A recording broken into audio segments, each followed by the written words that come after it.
Before we move forward, I invite everyone na huminga, breathe, relax, and focus your attention. Buksan yung isip nyo kasi I can guarantee you after watching this module, as same as the last module, you will see the world differently. And I mean it, okay? Kapag natapos nyo tong module na to guys, mag-iiba yung pananaw nyo sa mundo ngayon. And yeah, so lahat ng mga ituturo ko sa inyo is based sa mga natutunan ko, collective experience, theories, in-apply ko sa life, na gina-apply ko up until now, na ipapasa ko sa inyo. So take this as a advantage kapag naano nyo kasi marami kayong matututunan. At the same time, mas tatalino kayo. So, in 26 years of living ko, 27 na ako this July, imagine nyo ipapasa ko sa inyo. So, I encourage you guys to focus. Okay, layo mo na sa distraction. Now, pag-uusapan natin ngayon ay ang law that runs your life. Hindi to batas, kundi universal law that runs your life. And that law is cause and effect. Okay. Cause and effect. Sanhi at bunga, di ba sa Tagalog? Sa, in your own words, guys, ano unang pumapasok sa utak nyo pag naririnig nyo ang salitang ito, cause and effect? Sa Tagalog, sanhi at bunga. Ano unang pumapasok sa isip nyo? Pwede kayo mag-open. Action reaction. Action, reaction. Okay. Yung iba, you can share your open mic. Sino gusto mag-share? Open mic. In your own words, guys. Every action has consequences, bro. I like it. Consequences. Any other else? Okay, may nag-chat. Problem and solution. Nice. I like that, 30. Okay. Yung iba, sino pa? May habol pa. Yan. Okay, sige. Okay, tama. Action, reaction, consequences, problem, solution. Lahat yun, guys, ay words na pasok dito sa topic na to. Okay, and explain ko sa inyo kung paano ba siya related dito. Now, as we dig deeper, maniniwala ba kayo na nothing happens without a cause? Walang mangyayari ng walang dahilan. Naniniwala ba kayo doon? Kasi ako naniniwala ako eh. Okay. Lahat ng bagay may dahilan. Everything happens for a reason, sabi nga nila. Everything happens for a reason. Now, ang inyong buhay ngayon ay hindi basta-basta. Ito ay mirror or salamin na sumasalamin sa inyong mga nakaraan na dahilan. Sa English, your life right now is hindi siya random. Okay? Yung buhay mo ngayon is a mirror na nagmi-mirror sa mga past cause mo. Try to think about it. Try nyo i-reflect ngayon. Ganito siya guys. Kung ipapakita ko sa inyo, mas maganda may visual. Ganito yung itsura ng cause and effect. Okay. Ang cause and effect is something like this. Okay. Cause, effect. Simple. Sanhi, bunga. Okay. Ano ba yung dahilan? Ano yung bunga? Ano yung resulta? Ano yung dahilan? Ano yung epekto? It's as simple as that. It's a cycle. And baniwala kayo guys, lahat ng bagay sa mundo is made up of cause and effect. As in, may positive cause, may negative cause. May negative effect, may positive effect. It's as simple as that. Okay? And gawin nating basic. Ayan o. Kapag ayaw mo mag-exercise, ang magiging niyan, tataba ka. Most likely. Kung ayaw mo kumain ng healthy, yan yung cause, yung sanhi, magkakasakit ka. Kung hindi ka nag-iipon, mabobroke ka. Kung tamad ka mag-aral, hindi lang sa school, kundi sa buhay, hindi ka gagaling sa school or sa buhay or sa academe. It's as simple as that. Cause and effect. Okay? Lahat ng bagay may dahilan. Now, kung susundan natin ang concept na to, marirealize natin ang buhay hindi nangyayari para sa atin, kundi nagre-react lang para sa atin. Kasi, kung babalikan natin to guys, okay. Guys, pamute. May nagsasalita ba? Okay. Hello? Okay, sige. So, kung susundan natin ang concept na ito guys, marirealize natin ang buhay hindi nangyayari para sa atin, kundi nagre-react para sa atin. Hindi siya random. Kung babalikan natin to, bebasicin natin. Kaya ka mataba ngayon, okay? Hindi, not to disrespect, just to parang ano lang, i-define, okay? Kaya ka mataba ngayon, may belly fat ka ngayon. Most likely, baka hindi ka nag-exercise at di ka kumakain ng healthy. Yun yung cause. Ikaw na yung effect ngayon. And kapag di mo ulitin yan, mas tataba ka. That's another cause and that's another effect. So it's a cycle, guys, paulit-ulit. So yung buhay nagre-react lang para sa atin. It's all about reaction, which is sinabi nyo kanina ni ni ni Darwin, reaction. Sabi din ni Jeff kanina, reaction. Okay? Now, I want you to focus on the word react and papalalimin natin. So nasa cause and effect tayo ngayon, papalalimin ko ngayon ng mas malalim. Okay? Okay, so isipin nyo bababa na tayo ng ngayon, ng submarine. So nasa ano tayo, nasa seashore, bababa na tayo ngayon ng dagat. Okay. Laliman natin ng konti. Pag-usapan natin tong Newton's third law of motion. Sino ang familiar dito, guys? Sige, pwede kayo mag-share, open mic, chat nyo. Sino mga familiar dito? Okay. Sa mga hindi nakakaalam, Konti engineering. po. Okay, ano yun? Sige, share mo. Newton's third law of motion. I think, ano to, for every action, there's an equal and opposite reaction. Tama ba? Correct, Ito no. correct, correct. Okay. Okay, nasagot na ni Darwin. Ang galing. So, the law of action and interaction. So, yan third law. 'Di ba? May law of inertia, law of gravity, tapos action, interaction. Ito yung tututukan natin. Sa law of action and interaction, sa mga hindi nakakaalam guys, si Newton pala isang scientist. Isa siya sa taong nag-save shave ng classical physics. Siya ang reason that may gravity. Okay, yung nalaglag yung apple, tapos sabi niya, okay, ito yung gravity sa universe na nag-hold sa mundo. Yan. You can Google that. Napakagaling na tao niyan. And one of the person na finalo ko dati nung bata ako. And I myself is a physics geek. Mahilig ako sa physics. Alam ni Jeff yan, ito yung best friend ko ngayon. So, yan yung law of action and interaction. Na ang sinasaad, for every action, there is an equal and opposite reaction.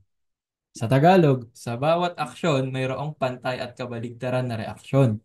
Okay? Kung titignan nyo guys, lahat ng aksyon na gagawin nyo, may equal, pantay, nakapalit yan na reaksyon. Isipin nyo maigi yun. Bigyan ko kayo ng visualization. Tayo kayo ngayon kung trip nyo, tapos itulak nyo yung pader. Yung pader hindi gagalaw yan. Sigurado ako, hindi gagalaw, hindi kaya ng tao yan. Pero ang gusto kong ipunto dito, kapag tinulak mo yung pader, mararamdaman mo yung force ng pagtulak mo, which is tong kulay red. Kung gaano mo siya tinutulak, ganun ka din itutulak pabalik ng pader. Yun ang tinatawag na reaction. Equal yun. So kung kunyari 80 kilo ka na tao, yung pagtulak mo yung pang 80 kilo na tao, 80 kilo din na force na reaction ang pabalik sa'yo. Ganun yun. Kapag sinuntok mo yung pader na solid, yung pang 80 kilo na suntok, yung Manny Pacquiao punch, ganun, or Donaire punch, or Mike Tyson, asahan mo yung babalik sa kamay mo yung Donaire Manny Pacquiao Mike Tyson punch din. At equal yun, guys.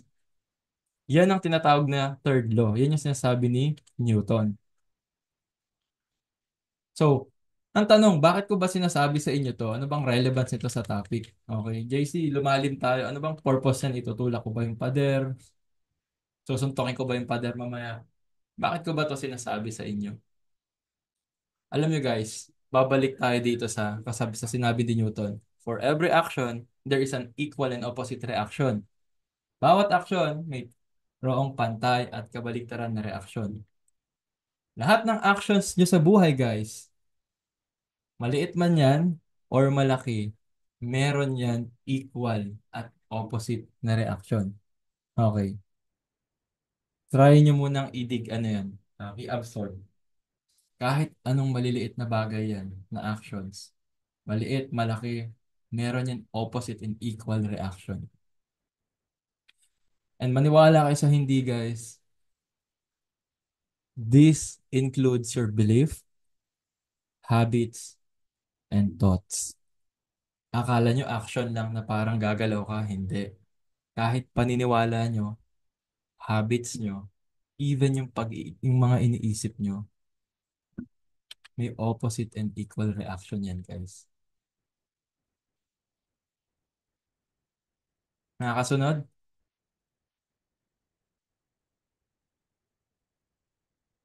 Okay. And mind you guys, kahit in action, action din yan. May opposite and equal reaction. Okay? JC, ano yung inaction? Yung hindi pag-act. Action pa rin yan. At magkakaroon yung reaction. Bigyan ko yung example. May opportunity. Hindi mo grinab. Action pa rin yun kahit hindi mo grinab. Ano magiging reaction nun na equal? Hindi mo makukuha yung opportunity. Yun ang sinasabi ni Newton. Gumalaw ka man o hindi, may reaction yan. Meron niyang bunga. Lahat ng sanhi, magkakabunga. Lahat ng tinanim mo, may aaniin. Ganun siya. Now, bibigyan ko yung example.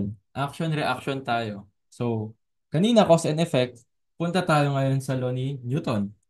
Okay? Ayaw mo mag-exercise, ano maging reaction nun? Tataba ka. Ayaw mo kumain ng healthy, magkakasakit ka. Ayaw mo mag-ipon, wala kang ipon or broke ka. Tamad ka mag-aral, hindi ka gagaling. Whether it's school, life, or whatsoever. Kung hindi mo ina-educate sarili mo, hindi ka gagaling, hindi ka tatalino. It's the same thing. Di ba kanina nasa law of cause and effect tayo. Ngayon mas lumalim tayo. Nasa physics tayo ngayon. And sa last lesson natin guys, yung topic natin, compound interest. Sino nakakaalala ng compound interest? Yan, thumbs up. Yan. Okay. Di ba sa last lesson sabi ko, lahat ng bagay nagko-compound. Tama man yan or mali na gawain, nagko-compound yan. Kung meron kang ginagawang small or big action ngayon guys, whether it's good or bad, may mga bagay dyan na hindi magme-make sense. Okay? And yung reaction, hindi mo pa mafe-feel yan. Kasi guys, babalik ko na yung last lesson natin. Ganito kasi yung memory tsaka yung effect diagram. Okay?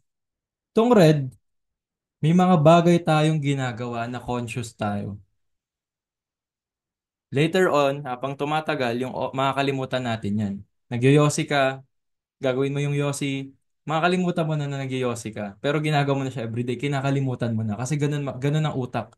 Yung utak natin nagsisave ng time yan para mag-delete ng memory. Para maging automatic lahat mag-save ng energy. So kunwari, nagyoyosi ka, ayaw mo mag-workout, ayaw mo kumain ng masarap. Kapag naging conscious ka doon, naaalala mo pa, yun yung memory mo.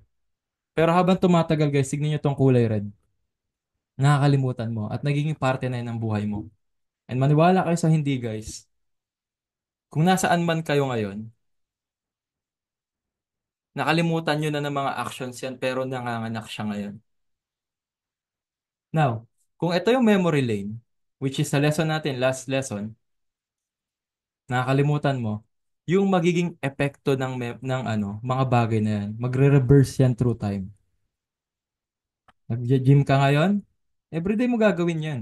Gym ka, conscious ka, hanggang magiging parte na ng buhay mo yan, hanggang nakakalimutan mo na yung pag-gym na kumbaga, automatic na siya. Hindi mo na kailangan i-remind sarili mo. Okay, kapag dumating yung time, na hindi mo na kailangan i-remind yung sarili mo mag-gym kasi everyday mo na siya ginagawa, magiging automatic siya. Yung effect ng gym sa'yo, gaganda katawan mo, doon na magre-reverse yan. 2 years, 3 years, 4 years. And every time tumatagal yun, nagkakaroon ng feedback loop at nagko-compound yung effect. So, itong lahat ng mga tinuturo ko sa inyo noon, 10 years ago, 5 years ago, inaral ko lang din to. And nakalimutan ko na to, guys. Nung gumagawa ko ng module kagabi tsaka kanina, ngayon ko lang din naaalala. Yun ang effect. Ito na yung effect ngayon ng ano ko, ginagawa ko. Na kung babalikan natin to, ganun din siya. So related yung action, reaction dito. Ayaw mo mag-exercise, yung reaction niyan tataba, pero hindi pa pagpapakita ngayon yan. Okay, dahan-dahan magre-reverse yan. And magugulat ka na lang through time mataba ka na. Bakit? Kasi ayaw mo mag-exercise, yun lang naman ang action mo eh.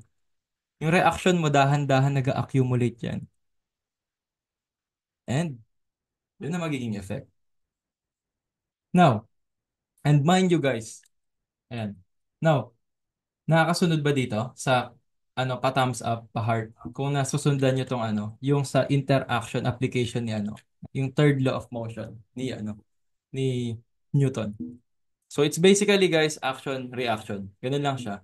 And every action, reaction mo, nagbe-breed ka ng panibagong compound. Positive man yan or negative compound. Okay.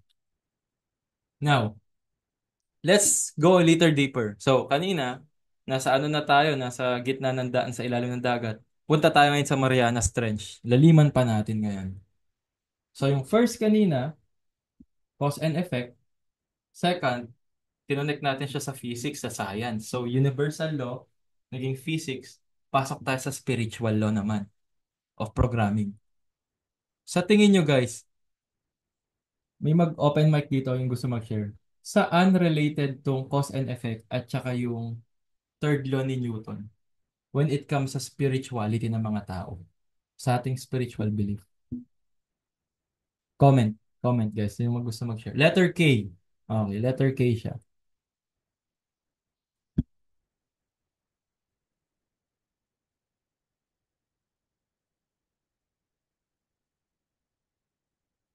Aran?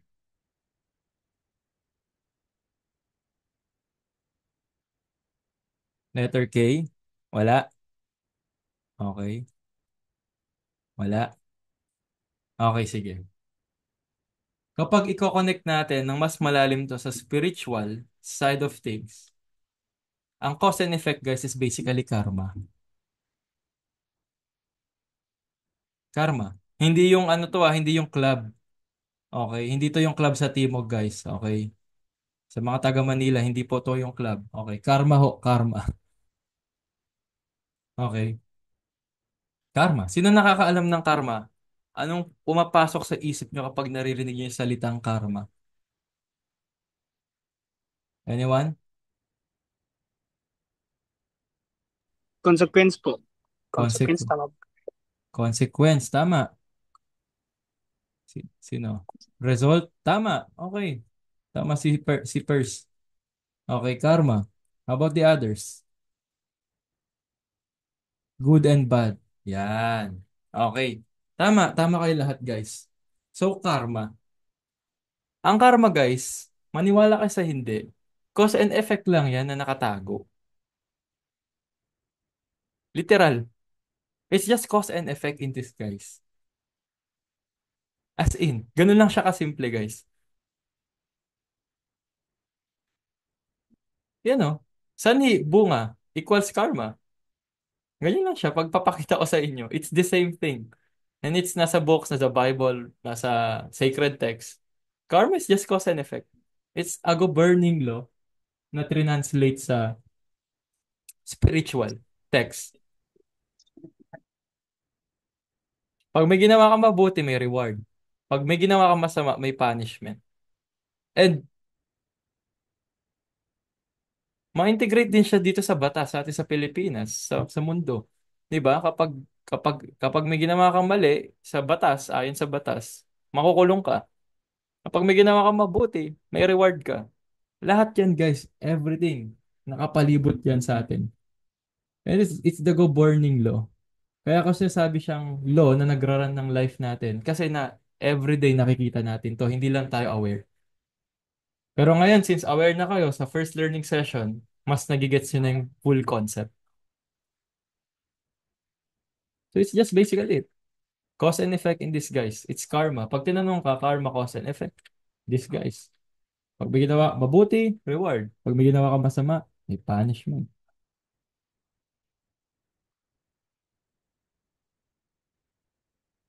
So,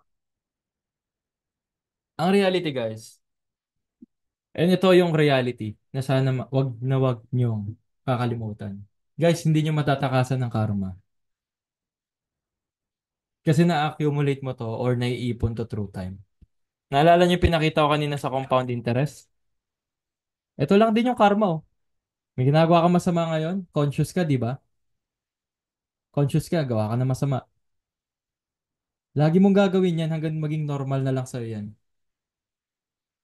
As in, ganyan yung masasamang tao. Makakalimutan hanggang naging normal na sa kanila yung paggawa ng masama. Scammers, mga sinungaling na tao. Yan, magiging normal na sa kanila yan.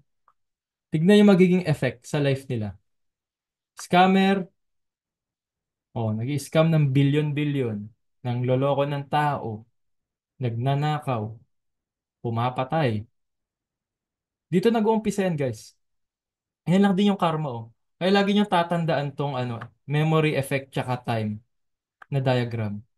Kasi guys, lahat ng ginagawa nyo na conscious kayo ngayon, 10 years, 20 years, 30 years pa magte-take ng effect ng sagad yan. Kaya kung gumagawa ka ng tama ngayon, gawin mo lang, conscious ka na ginagawa mo yung tama hanggang magiging normal na lang sa'yo yan, makakalimutan mo na. Tapos yung effect ng ginagawa mong tama, through time, mag-grow. So yun. And guys, di nyo maaano, walang universal law or natural law ang matatakasan nyo guys. The bigger the action, the bigger the reaction at equal. Hindi man yan monetary, hindi man yan physical, pero malaki. Kunyari, nagloko ka ng tao, 10 billion pesos. 10 billion pesos worth din na karma babalik sa'yo. Hindi man in the form of money, pwedeng sa sakit, pwedeng sa wealth, pwedeng mapapasa mo yun sa anak mo, pwedeng mabunggo ka ng tren, pwedeng malaglag ka sa eroplano. Karma, guys.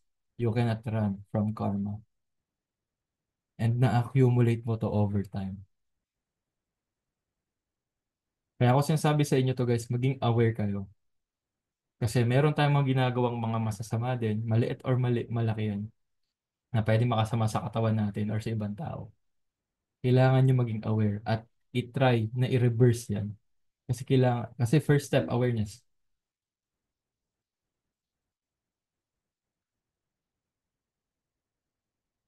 Correct. Always do good. Always do good. So, babalik tayo. Action, reaction, it's the same. Karma. Ayaw mo mag-exercise. Ano karma mo? Tataba ka. Ayaw mo kumain ng healthy. Ano maging karma mo? Magkakasakit ka eventually. Ayaw mo mag-ipon? Eventually, yung karma mo magiging broke ka.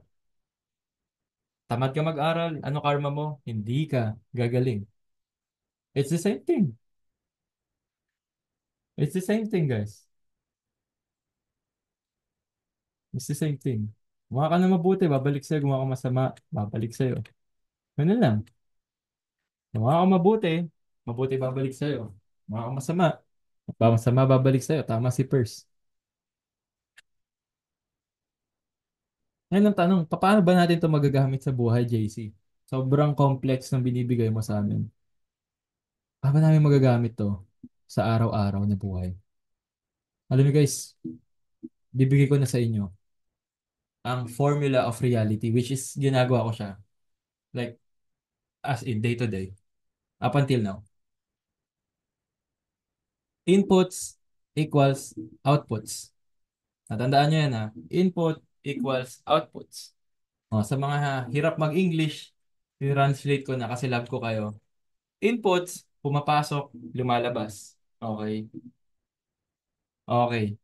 Pumapasok, lumalabas. Hindi yun yung iniisip nyo, okay? Pumapasok, yun yung lumalabas. Kung ano yung tinanim mo, yun yung aaniin mo. Ano yung dahilan, yun ang resulta. Inputs, outputs, cause and effect, action, reaction, karma. Ngayon, inputs, outputs. Kung ano pinapakain nyo sa utak nyo, katawan nyo at oras nyo guys, nagiging kayo yun. Trust me. Alam nyo guys, share ko lang, na-hit na natin sa channel 60K. 60K na yung followers natin. And hindi biro guys kapag 60,000 na tao na influence mo. Kasi ang daming tao nag-chat sa akin, paulit-ulit problema nila. And as someone na syempre na very experienced na sa ganitong ganitong field sa personal development, yung problema ng mga usual na mga tao nagchat-chat sa akin, dito lang nang gagaling guys. Galing lang sila sa cause and effect nila. Ano pinapakain sa utak nyo, katawan nyo, oras nyo? Maging kayo yun. Papasimplihin ko. Ayan. Kung mahilig ka manood ng balita, manood ng drama, makinig sa mga mas negative, magiging ganun yung utak mo. Ganun lang. Alam niyo bakit maraming Pilipinong broke? And this is real talk, using this cause and effect. Kaya maraming broke na Pilipino kasi yung media natin, negative lahat. Tignan nyo, ang media natin, chismis, kaganapan sa ibang bansa na wala namang talagang effect sa Pilipinas masyado. Buhay ni Chris Aquino. Ano bang mapapala natin sa buhay ni Chris Aquino, di ba? Di ba? Nagigets nyo? Pagre-retoke ni ganito. Imagine mo yun yung pinapanood sa atin. Masama yung mayaman, yun yung media.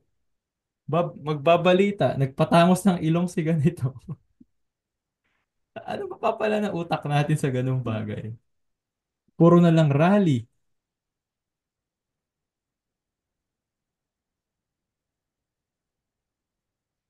As in. As in. Guys, ito reality ka. Ano ba ang pakain mo sa utak mo, katawan mo, oras nyo? Hindi ka kumakain ng healthy. Guess what? Alam mo na yung reason. Bakit ka depressed? Guess what? It's just a cause and effect. Cause and effect. Cause and effect. Cause and effect. Cause and effect. Correct. Alam mo, Darwin, nagsabi ni Darwin, part to ng system ng government. Totoo. Alam niyo guys, kaya ayoko nag-dwell into political topic. Kasi, yung main reason, sobrang, kung ikaw yung tao nakakaintindi ng ganitong parang law or set of knowledge, alam ng mga nasa taas to. Kasi kung gusto mo mag-rule sa, isipin nyo to guys, try nyo tong perspective ko na to. Bakit ako mag-rule sa mga taong matatalino kung pwede ko na lang sila gawin tanga? Ako dalay matalino. So ang gagawin ko, sisirain ko yung talino nyo. Kaya galit yung mga politician sa matatalinong tao. Ayaw nila yun. Kaya hindi ako nagdo-delve into political topic. It's not my thing and hindi ko din naman siya talaga linya. Pero kung papanoorin, kung isa-summarize ko sa inyo yung nangyari sa politics, ang dali lang i-summarize eh. It's just propaganda, propaganda, propaganda. Feeding, lalo na ngayon, election, feed lang ng feed sila ng mind sa tao. Ganun lang kasimple yun. Correct. Eto, pag pumunta kayo sa media ng US, stocks, Bloomberg, finance, tataas yung stocks ng US, open ng ganito, ang daming magandang topic. Personal development, may gym, may fitness, sila. Ang daming option. Sa Japan din. Anong pinapapanood sa Japan? Culture. Cultural, good manners, right conduct. Minsan meron parang ano sila, channel ng LTO nila, may announcement. Sa atin walang ganun, puro entertainment. And nakakalungkot kasi tayong mga Pilipino, binababoy na tayo. As in, binababoy tayo. And the fact na nandito kayo, it's a sign na aware kayo dito. And kung naniniwala kayo guys, ba, palalimin natin yung quality ng input nyo sa buhay, which is yung pinapakain nyo sa utak, katawan at oras nyo, ang magde-determine kung gaano kaganda yung magiging quality ng buhay nyo ngayon at sa future. Meron akong ikikwento sa inyo guys. Ito, story time tayo. Alam ni Jeff to, nandito si Jeff, si Jeffrey. Naging varsity ako dati guys, sa high school. Ang nilalaro ko noon, table tennis. Ngayon, since kilala niyo ako, I'm curious cat ako na tao, mahilig akong magtanong. Nagtataka ako kasi nung naki-attend ako ng meet namin ng provincial, bakit meron mga ano, merong mga athletes. Kasi hindi naman ako sobrang galing eh. Parang trinay ko lang mag-table tennis, gumaling ako ng konti, nilaban ako. Parang ganun. Pero hindi ko malilabel sa sarili ko sobrang galing doon. Kasi pinalad lang siguro ako, tama lang yung palo ko that time. Ngayon, may coach ako na nakakwentuhan. Kasi yung coach na yon sobrang, ano siya, producer siya ng ng top 1% table tennis athlete sa Pilipinas. Nakakwentuhan ko siya noon nung high school ako. Tapos, ang mga tanong ko sa kanya, bakit inborn ba yung mga inborn ba yung mga athletes niyo, sir? Or talagang trinay niyo lang? Tapos yung mga tanong ko, paano ako magiging magaling? Paano yung ganyan? Tapos ito yung sinabi niya sa akin. Quality na input. Sino yun? May nakamute. Okay. So, yun lang yung sinabi niya sa akin. Quality na input. Hindi siya nagme-make sense nung una. Pero in-explain niya sa akin, sir, pwede niyo po bang i-elaborate sa akin? Kasi sabi niya, eto lang naman yung kanila. Quality na equipment, magandang facility, quality na training, period correct na training, proper training. Okay, hindi lang basta palo ka ng palo table tennis. Ano ba yung mga muscle group na kailangan na involve sa tennis? Legs, wrist, arms, shoulders, yung positioning, yung footworks mo. Yun yung mga nagme-make sense that time sa sa kanila. Yun yung quality training. High quality food. Guys, maniwala ka sa hindi nagsosource sila talaga ng proper food. Hindi lang basta gulay. Yung pinagkukunan nilang farm ng gulay, minimake sure nila organic tsaka high quality na lupa yun. High quality fertilizer na organic. High quality yung pinoproduce na food. As in, sabi ko putik, ganun pala yung ganun pala sila ka-technical dito sa sports na to. Kasi high quality yung pinapakain niya sa players. Tulog, high quality din. Walang cellphone, walang ganito. Tulog, 8 hours. Tulog talaga na tulog. Walang distraction, walang noise. Pahinga. Tapos, yung mga player, minimit nila sa high quality players din. Doon na nakipaglaro. Hindi pwede makipaglaro sa mas mababa sa kanila. Puro mas magaling or equal nila. Yan yung inputs nila at nag invest sila sa ganyan, guys. Sobrang meticuloso sila. Na ang nagiging output nila, top 1% na athlete. Tapos, Philippine team breeder sila ng table tennis. Ngayon, tatanungin ko kayo, guys. Hindi tayo varsity ngayon, di ba? Hindi tayo varsity. Na-try nyo na bang isipin kung ano yung mga quality na ginagawa nyo sa sarili nyo? Kasi guys, ako nung na ano ko yun, yung parang naging aware ako doon, medyo sampal sa mukha ko yun eh.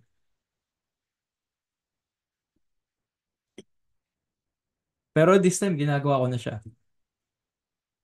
And trust me guys, lahat ng high quality input sa mundo, boring, hindi masaya, mahirap at nakakatawad gawin. Legit. And I've been a victim of that. As in, boring, di masaya, mahirap, nakatamad na gawin. Tignan nyo. Ano ba yung mga high quality, high leverage na activities? Kumain ng healthy, mag-workout, Self-development, yung ginagawa natin. Boring tong ginagawa natin, guys. Sabado ngayon, dapat nanonood tayo ng mga Netflix, di ba? Sleep, mag-ipon, magtrabaho, work hard. High quality yan. Pero sobrang boring yan gawin. Kasi sa totoo lang, mas interesting gawin kumain sa fast food, eat out, di ba? Kumain tayo ng mga unli-unli na kung ano-ano. Workout, mas okay mag-chill eh. Sa totoo lang, nakakatamad mag-workout. As in, gastos lang, pupunta ka sa gym, bubuhat-buhat ka, or magja-jogging ka, Strava. Ang boring nun. Ang boring nun. Mas maganda magpahinga na lang, di ba? Instead, mag self-development ngayon. Manood ng Netflix. Makinig ng chismis. Manood ng kung ano-anong podcast na walang kwenta talaga. Matulog, di ba? Mas masarap magpuyat, guys, sa panahon ngayon na ang dami ng may internet na. Sarap pumarty, sarap uminom, di ba?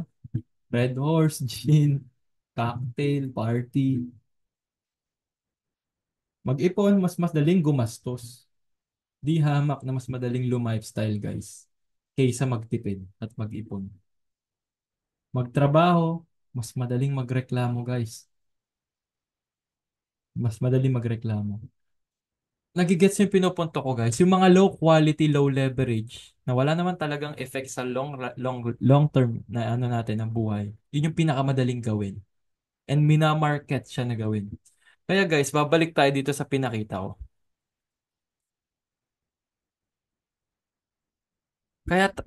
Yung gusto mo kaya konti lang yung mga sobrang successful, sobrang magaling sa craft nila, sobrang may mga resulta sa life.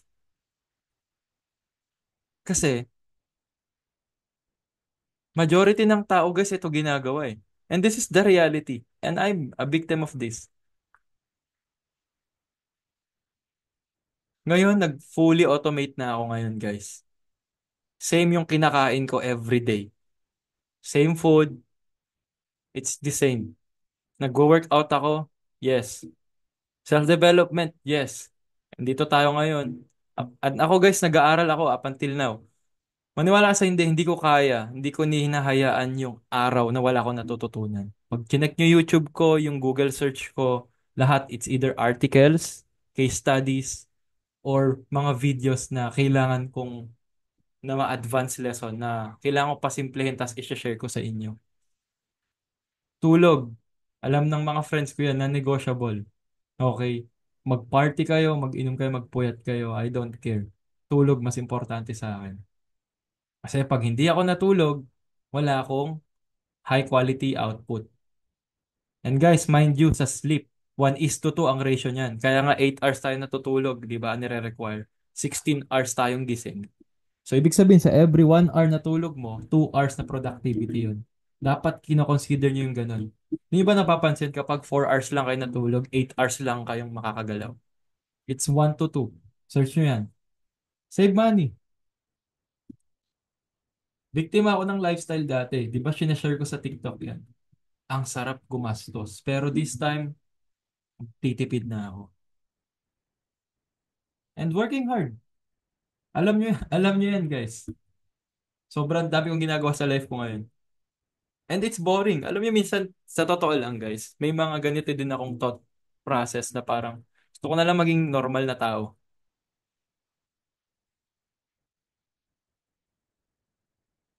As in, gusto ko na lang maging normal na tao guys na parang, alam mo yung typical na ano, hindi ko, no, hindi ko sinasabi nga, I'm not disrespecting, dinedefine ko lang.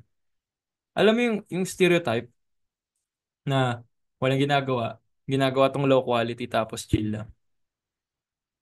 Kasi kapag ginawa nyo to guys, magiging high maintenance yung buhay nyo. Pero kung high maintenance, ibig sabihin high quality yung life nyo. And kung babalik tayo sa compound interest, hindi pa naman magbe-make sense lahat tong ginagawa natin na to, ginagawa ko na to. 5 to 10 years pa yan. Pero once na umeffect yan, doon mo makikita yung result.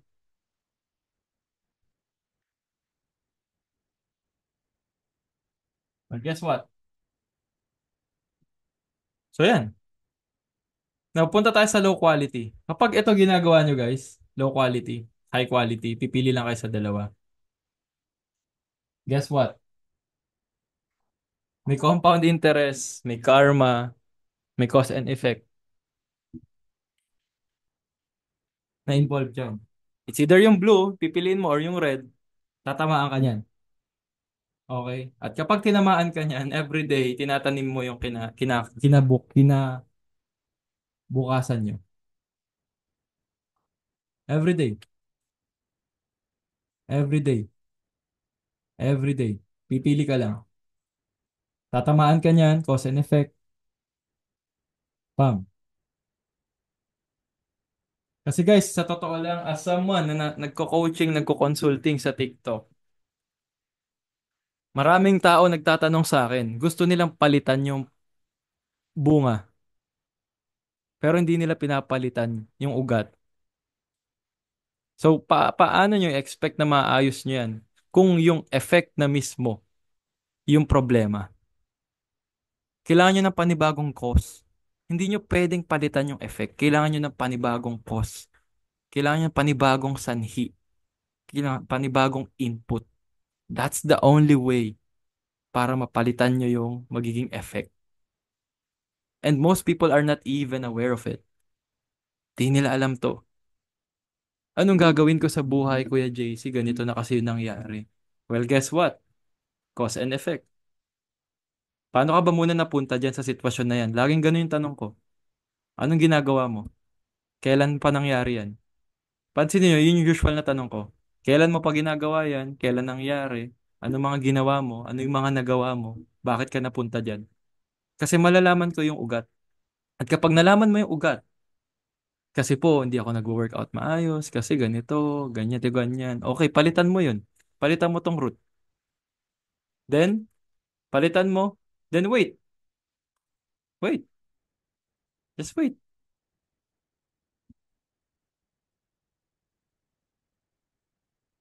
Lagi yung tatandaan guys, sa compound interest, sa cause and effect, or sa karma, ang pinaka kaibigan nyo oras. Best friend dapat kayo ng time, maging patient kayo. At lagi ko to sinasabi sa inyo, maging patient kayo guys. Okay. 19 ka, maging patient ka. 21, maging patient ka. 30 ka, maging patient ka. Even kahit 40 years old ka, maging patient ka. I don't care. Kasi kapag gumawa ka ng panibagong cause, it will take time para magkaroon ng effect. Huwag nyo mamadaliin. Okay? Lahat na nakikita nyo sa internet na biglang yaman, hindi totoo yan. I can guarantee you. Bakit? May proper journey lagi ang cause, guys. Kapag nandito ka pa lang tapos gusto mo agad yung effect na yan, I don't think so na mangyayari yan. You cannot run from karma. Kung magiging bilyonaryo ka, ibig sabihin billion peso worth ng good actions yung ginawa mo. It's the same as that. Bakit mayaman si Ramon ang billionaire siya, di ba? Billion na tao yung tinutulungan niya. Puro mabubuti, binagpo-provide siya employment. Nagbabago siya ng buhay. Kaya siya billionaire. Ganun lang kasimple yun. Okay. And it took time. Di naman yung San Miguel, di naman yumaman na bigla yan. It took time. Dahan-dahan yan. Dahan-dahan. Trust the process. Kaya lang yung sasabi sa mga bata na nasa community natin, be patient, guys. Kasi lagi ko nare-receive, Kuya, 19 ako, 20 ako, 21, 22. Feel ko nalilate ako. Wow. Wow. Yung mga taong yun hindi sila aware, that's one. First lesson natin, hindi sila aware. Pangalawa, hindi nila naintindihan tong compound interest, and pangatlo, hindi nila alam tong cause and effect. Kaya kung papansinin niyo yung mga pinapasa kong lesson sa inyo, dahan-dahan magkaka-connect.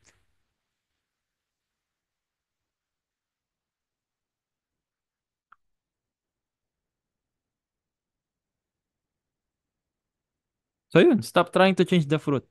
Fix the root. And bago ko i-end, guys, meron akong ginawang quote na baka gusto nyo. Lahat ng bagay mo sa buhay ay may sanhi at bunga. Ikaw, ang nagde-design ng sanhi at ikaw ang aako ng bunga. Walang ibang tao, hindi yung government, hindi yung ano, ikaw. Kapag gumawa ka ng tama, tama ang babalik sa'yo. Kapag gumawa ka ng mali, mali ang babalik sa'yo.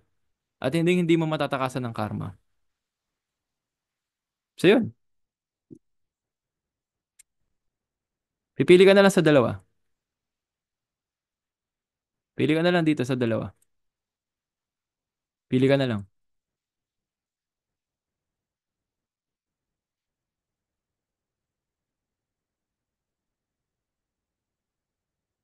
At doon,